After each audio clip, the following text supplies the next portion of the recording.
सती बसहि कैलास तब अधिक सोच मन माहि मरम न को जान कछु जोग सम दिवस ऋषि राहि। लखन श्री रामचंद्र की जय। तब सती जी कैलाश पर रहने लगी। उनके मन में बड़ा दुख था। इस रहस्य को कोई भी नहीं जानता था। उनका एक एक दिन युग के समान बीत रहा था। नित्य नव सोच सती और भारा कब जय हूँ दुख सागर पारा। मैं जो कीन रघुपति अपमाना पुनिपति बचन मृषा कर जाना।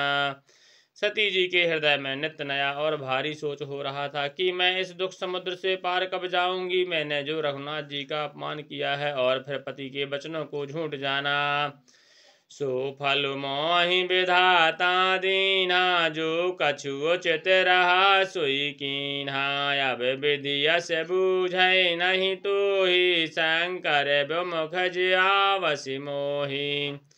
उसका फल विधाता ने मुझको दिया। जो उचित था वही किया, परंतु हे विधाता अब तुझे यह उचित नहीं है कि शंकर जी के विमुख होने पर भी मुझे जिंदा रखा हुआ है। कहे न जाए कछु हृदय गलानी मन महु राम ही सुमर सयानी। जो प्रभु दीन दयालु कहावा आरती हरन बीद जसु गावा। सती जी के हृदय की ग्लानि कुछ कही नहीं जाती। बुद्धिमती सती जी ने मन में श्री रामचंद्र जी का स्मरण किया और कहा, हे प्रभु यदि आप दीन दयालु कहलाते हैं और वेदों ने आपका यश गाया है कि आप दुख को हरने वाले हैं श्री राम,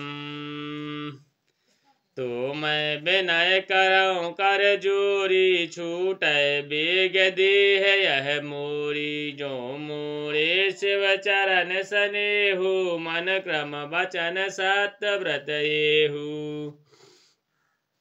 तो मैं हाथ जोड़कर विनती करती हूँ कि मेरी यह देह जल्दी छूट जाए। यदि मेरा शिव जी के चरणों में प्रेम है और मेरा यह प्रेम का व्रत मन वचन और कर्म आचरण से सत्य है, तो सब दर्शी सुनाए प्रभु करे सुबेग उपाय। होय मरण जहि विनय श्रम दुसह विपत्ति बिहाय। लखन श्री रामचंद्र की जय। तो हे सर्वदर्शी प्रभु सुनिए और शीघ्र वह उपाय कीजिए जिससे मेरा मरण हो जाए और बिना ही परिश्रम यह पति पर त्यागी रूप असहज विपत्ति दूर हो जाए।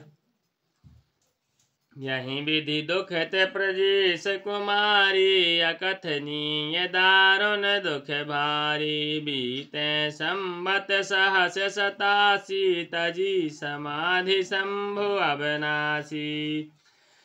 दक्ष सुता सती इस प्रकार बहुत दुखित थीं। इनको इतना दारुण दुख था कि जिसका वर्णन नहीं किया जा सकता। 87,000 वर्ष बीत जाने पर अविनाशी शिव जी ने समाधि खोली। श्री राम। राम नाम शिव सुमरन लागे। जान्यो सती जगत पति जागे। जाय शंभु पद बंधन कीना। सन्मुख शंकर आसन दीना। शिव जी राम नाम का स्मरण करने लगे। तब सती जी ने जाना कि अब जगत के स्वामी शिव जी जागे। उन्होंने जाकर शिव जी के चरणों में प्रणाम किया। शिव जी ने उनको बैठने के लिए सामने आसन दिया। लगे कहन हरि कथा रसाला। दक्ष प्रजेश भय तहि काला। देखा विधि विचार सब लायक। दक्ष ही कीन प्रजापति नायक। शिव जी भगवान हरि की रहस्यमयी कथाएं कहने लगे। रसमयी कथाएं कहने लगे। उसी समय दक्ष प्रजापति हुए। ब्रह्मा जी ने सब प्रकार से योग देखकर समझकर दक्ष को प्रजापतियों का नायक बना दिया। बड़े अधिकार दक्ष जब पावा। अति अभिमान हृदय तब आवा। नहीं को अस जन्मा जग माहि। प्रभुता पाए जाहि मद नाही। जब दक्ष ने इतना बड़ा अधिकार पाया तब उनके हृदय में अत्यंत अभिमान आ गया। जगत में ऐसा कोई पैदा नहीं हुआ जिसको प्रभुता पाकर मद ना हो। दक्ष लिए मुनि बोल सब करन लगे बढ़ जाग न्योते सादर सकल सुर जी पावत मख भाग। लखन श्री रामचंद्र की जय। दक्ष ने सब मुनियों को बुला लिया और वे बड़ा यज्ञ करने लगे। जो देवता यज्ञ का भाग पाते हैं, दक्ष ने उन सबको आदर सहित निमंत्रित किया। किन्नर नाग सिद्ध गंधर्वा बंधुन समेत चले शुभ सुर सर्वा। विष्णु विरांच महेश बिहाय चले सकल सुर जान बनाए। दक्ष का निमंत्रण पाकर किन्नर नाग सिंदर सिद्ध गंधर्व और सब देवता अपनी अपनी स्त्रियों सहित चले। विष्णु ब्रह्मा और महादेव जी को छोड़कर सभी देवता अपना अपना विमान सजाकर चले। सती बिलो के व्योम विमाना जात चले सुंदर विधि नाना। सुर सौंदर्य करहि कल गाना सुनत श्रवण छूटहि मुनि ध्याना। सती जी ने देखा अनेकों प्रकार के सुंदर विमान आकाश में चले जा रहे हैं। देव सुंदरियां मधुर गान कर रही हैं, जिन्हें सुनकर मुनियों का ध्यान टूट जाता है। पूछो तब शिव कहो बखानी पिता जाग्ञ सुन कछु हरसानी। जो महेश मोहिया यशु देहि कछु दिन जाए रहो मिसेहि। सती जी ने विमानों को देवताओं को जाने का कारण पूछा। तब शिव जी ने सब बातें बतलाई। पिताजी के यज्ञ की बात सुनकर सती कुछ प्रसन्न हुई और सोचने लगी कि यदि महादेव जी मुझे आज्ञा दें तो इसी बहाने कुछ दिन पिता के घर रह आऊं।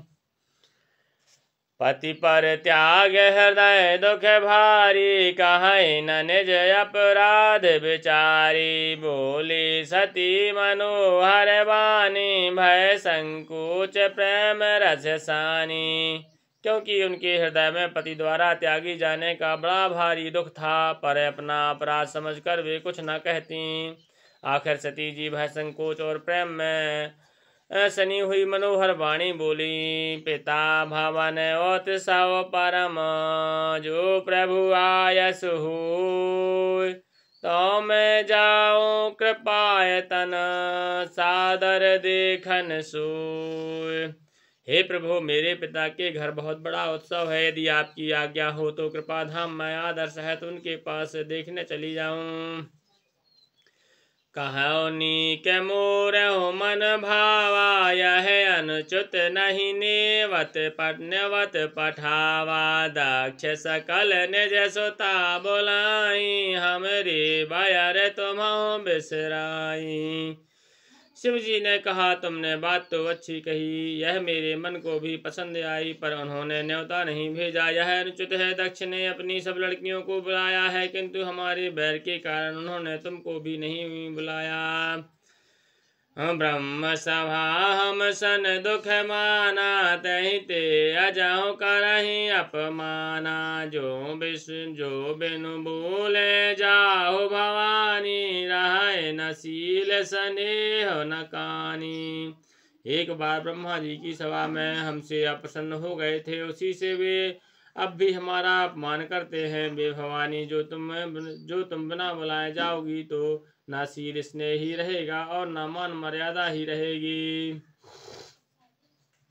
जदप मित्र प्रभु पित गुरु गेहा जाय बिन बोलहु न संदेहा। तदपि विरोध मान जह कोई तहाँ गए कल्याण न होई।